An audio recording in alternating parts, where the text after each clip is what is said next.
नहीं टिक पाएगा अगर कोई स्टे नहीं हो रहा है। तो ये सरकार तो सुप्रीम कोर्ट के स्टे के आदेशों के बाद भी आरएसएस और बीजेपी के लोग और सरकारें तो स्टे ऑर्डर्स की धज्जियां उड़ा देती है। बुलडोज़र का आपने देखा है, मॉब लिंचिंग के लिए तो 2018 से ऑर्डर ही पास है, आपने देखा ही है, रोज़ मॉब लिंचिंग हो रही है, कोई कार्रवाई नहीं होती है सुप्रीम कोर्ट के आदेशों के अनुसार। तो जहाँ कोई स्टे ही नहीं मिल रहा है तो अभी कई साल लगेंगे हियरिंग में, बीच में जो होगा वो होगा। पिछली 3 डेट्स पर जो सरकारी वकील हैं, जो देश के 2 नंबर के सबसे बड़े सरकारी वकील हैं, वो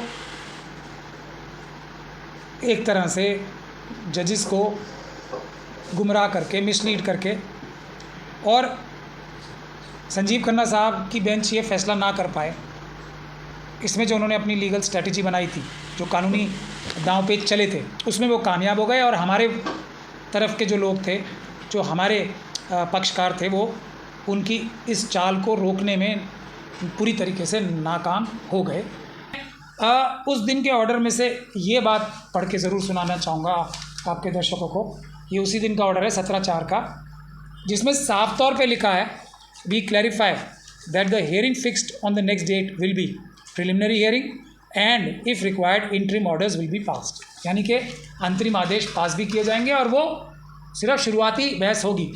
अब शुरुआती बहस में इतना टाइम तो लगता नहीं है, और इंटरिम स्टे देने के लिए पूरे लंबे चौड़े हर एक कागज़ को स्टडी करना भी आवश्यक नहीं है।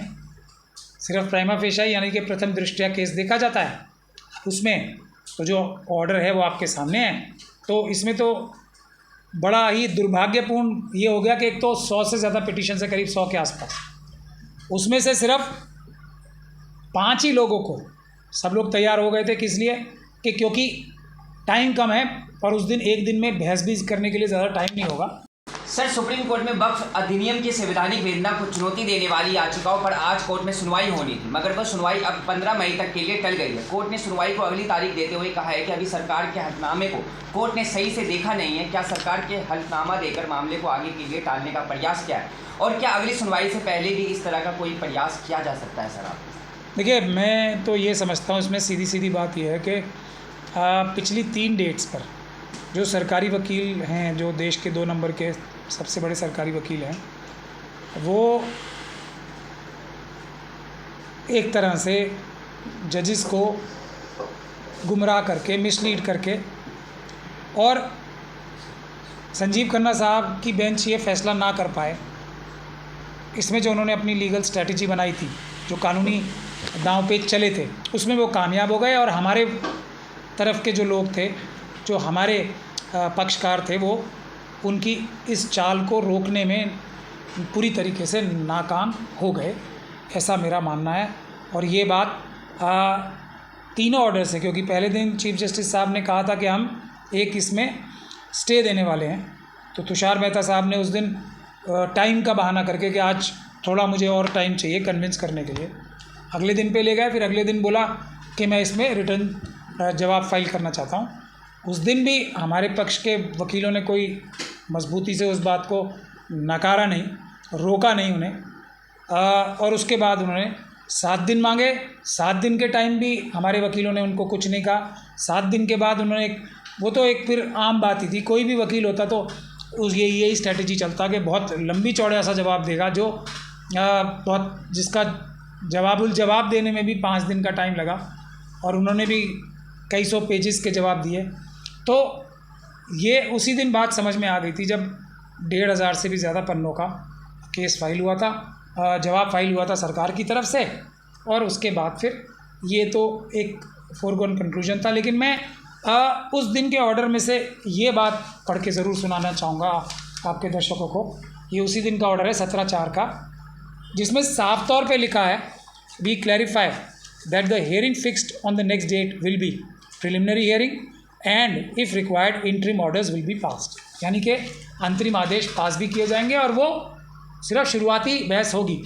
अब शुरुआती बहस में इतना टाइम तो लगता नहीं है, और इंटरिम स्टे देने के लिए पूरे लंबे चौड़े हर एक कागज़ को स्टडी करना भी आवश्यक नहीं है। सिर्फ प्राइमा फेशिया यानी कि प्रथम दृष्टया केस देखा जाता है, उसमें तो जो ऑर्डर है वो आपके सामने है। तो इसमें तो बड़ा ही दुर्भाग्यपूर्ण ये हो गया कि एक तो 100 से ज़्यादा पिटीशन है, करीब 100 के आसपास, उसमें से सिर्फ 5 ही लोगों को, सब लोग तैयार हो गए थे, किस लिए कि क्योंकि टाइम कम है और उस दिन एक दिन में बहस भी करने के लिए ज़्यादा टाइम नहीं होगा, तो 5 ही लोग बहस कर लेंगे सारी, और बाकी सब लोग नहीं करेंगे।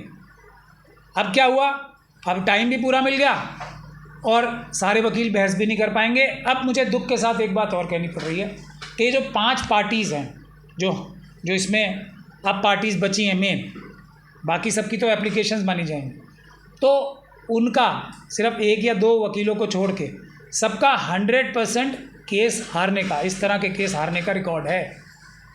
तो 5 वकील भी हो गए, हारने वाले वकील उसमें ज़्यादा आ गए जो 100% हारते हैं, बाकी लोग, जीतने वाले लोग बहस भी नहीं कर पाएंगे। और ये सब जिस बहाने से हुआ था कि टाइम कम होगा, अब टाइम भी ज़्यादा होगा। तो ये मुझे लगता है कि ये कोई बहुत अच्छा दिन नहीं था वक्फ को बचाने वालों के लिए।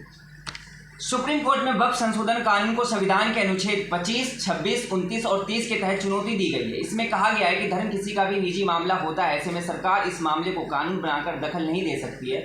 तो क्या इन आधारों पर ये कानून टिक पाएगा सर? अब टिक पाएगा या नहीं टिक पाएगा, अगर कोई स्टे नहीं हो रहा है तो ये सरकार तो सुप्रीम कोर्ट के स्टे के आदेशों के बाद भी आरएसएस और बीजेपी के लोग और सरकारें तो स्टे ऑर्डर्स की धज्जियां उड़ा देती है। बुलडोज़र का आपने देखा है, मॉब लिंचिंग के लिए तो 2018 से ऑर्डर ही पास है, आपने देखा ही है, रोज़ मॉब लिंचिंग हो रही है, कोई कार्रवाई नहीं होती है सुप्रीम कोर्ट के आदेशों के अनुसार। तो जहाँ कोई स्टे ही नहीं मिल रहा है तो अभी कई साल लगेंगे हियरिंग में, बीच में जो होगा वो होगा। तो इसीलिए हम ये कह रहे हैं कि लेकिन इसीलिए ये प्लान ए वाले लोग हैं सारे, ये जो 5 पार्टियां हैं बड़ी, ये देश की जनता इसे जान ले, ये प्लान ए है। हम लोग, मैं तो आज डर के मारे कोर्ट भी नहीं गया था, इसलिए कि अगर मैं शक्ल दिखाने भी पहुंच जाता, हालांकि हमारे भी एक क्लाइंट ने हमसे ज़बरदस्ती करके पिटीशन एक फ़ाइल करवा ली, मैं अभी नहीं करना चाहता था, तो आज मैं डर के मारे इसलिए नहीं गया था कि अगर मैं चला जाऊंगा वहाँ पे और मैंने कुछ बोल दिया और कुछ उल्टा सीधा हो गया तो सारा ठीकरा ये सभी के सभी हमेशा हारने वाले लोग मेरे सर ना फोड़ दें। तो इसलिए मैं गया भी नहीं था आज डर के मारे। लेकिन अफसोस की बात है कि इस तरफ से कोई भी अच्छा मुकाबला हुआ ही नहीं आज। सुप्रीम कोर्ट और चीफ जस्टिस के बारे में भाजपा सांसद निशिकांत दुबे के खिलाफ दायर अवमानना याचिका सुप्रीम कोर्ट ने खारिज कर दी। कोर्ट ने कहा है कि हमारे कंधे चौड़े हैं और हम याचिका पर विचार नहीं करना चाहते। इसे कैसे देखते हैं? देखिए, वो सुप्रीम कोर्ट में जाना, तो मैं फिर वही बात कह रहा हूँ, निशिकांत दुबे साहब ने देशद्रोह का काम किया था। निशिकांत दुबे साहब ने एक आतंकवाद की घटना को अंजाम दिया था जो उन्होंने बोला था उस दिन। अब उसकी जो अगर मेरे पुराने इंटरव्यू आपके दर्शकों ने देखे होंगे, आपको भी ऐसा ही मैंने इंटरव्यू दिया था कि उनके खिलाफ ये कोर्ट की कार्रवाई तो करनी नहीं चाहिए। क्या है कार्रवाई? इससे कुछ फ़र्क नहीं पड़ने वाला कंटेम्प्ट से।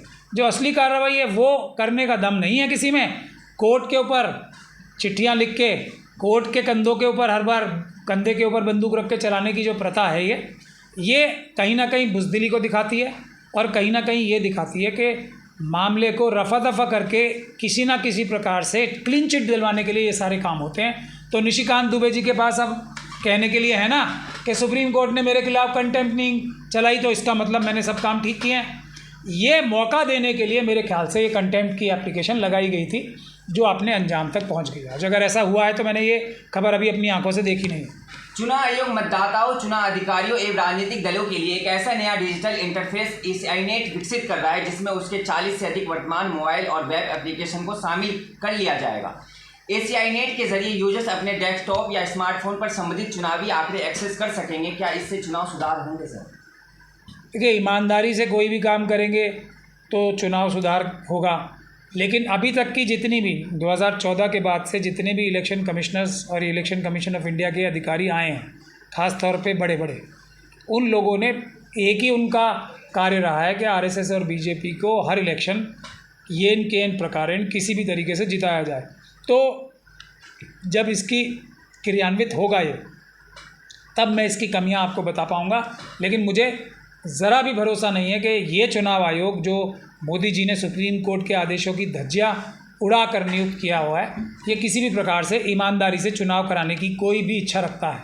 निर्वाचन आयोग वोटर लिस्ट अपडेट करने और चुनावी प्रक्रिया को और सटीक बनाने के लिए नई पहल शुरू कर रहा है। आयोग अब वोटर लिस्ट में सटीक सुधार के लिए सर्वेक्षण के साथ साथ स्थानीय निकायों से डेटा सर्टिफिकेट का डेटा भी लेगा। इस पर आपकी क्या प्रतिक्रिया है? और एक तरफ तो मोदी जी का जो डिग्रियां हैं उसको रोकने के लिए फिर हमारे देश के 2 नंबर के सबसे बड़े लॉ ऑफिसर सॉलिसिटर जनरल साहब बोलते हैं कि इससे निजता का हनन होगा। अब निजता का हनन नहीं होगा। और हमारी जो वीडियोग्राफी देने की जो पिटीशंस हैं उसमें बोलते हैं कि अगर हम 5 बजे के बाद का वीडियोग्राफी देंगे प्राचा साहब को बूथ की, तो उससे लोगों ने किसने वोट दिए 5 बजे के बाद से ये पता लगेगा। भाई वोट 5 बजे के बाद से दो या पहले दो, उससे क्या फ़र्क पड़ता है? कोई फ़र्क पड़ता है? इससे क्या निजता का हनन होगा? इससे होगा निजता का हनन जो ये कार्य करने जा रहे हैं। लेकिन ये जो आरएसएस और बीजेपी द्वारा जो अपॉइंटेड लोग होते हैं वो सिर्फ देश को गुमराह करने के लिए और अपनी संवैधानिक जो शपथ लेते हैं उसको पूरी तरीके से नज़रअंदाज करके कार्य करने के लिए ही जाने जाते हैं। सर आखिरी सवाल है, महाराष्ट्र की महायुति सरकार में ठीक नहीं चल रहा है। शिवसेना नेता और मंत्री संजय सिरसाट ने वित्त मंत्री अजित पवार पर समाज कल्याण विभाग के फंड को दूसरी जगह आवंटित करने का आरोप लगाया। संजय सिरसाट ने कहा है कि अगर सरकार को सामाजिक न्याय विभाग की जरूरत नहीं है तो उसे बंद कर देना चाहिए, लेकिन सामाजिक रूप से पिछड़े वर्ग को फंड का स्वीकार नहीं किया जाना चाहिए। ऐसे कैसे देखते हैं? देखिए, आरएसएस और बीजेपी की सरकार में कोई भी गंदा घिनौना काम हो उसको धोने के लिए वो तो वॉशिंग मशीन है ना उनकी, और जो उस वॉशिंग मशीन के अंदर ही काम कर रहा है उसके खिलाफ तो कोई कानूनी और गैर कानूनी भ्रष्टाचार या ना भ्रष्टाचार की कोई बात ही नहीं रह जाती ना। वो तो वॉशिंग मशीन के अंदर ही है ना सब। जब वो वॉशिंग मशीन से बाहर आएंगे जब ही तो भ्रष्टाचारी बनेंगे। अंदर रह के तो सारा भ्रष्टाचार ही भ्रष्टाचार है ना। वॉशिंग मशीन के अंदर तो गंदगी ही गंदगी होती है सारी। तो आरएसएस और बीजेपी की वॉशिंग मशीन के अंदर जो भी है वो तो गंदे ही काम करेगा, लेकिन वो गंदे कामों को साफ करने के लिए कोई कानूनी कार्रवाई नहीं होगी। ये सब पूरा देश जानता है, इसमें किसी को भी कोई शक और शुबा होना ही नहीं।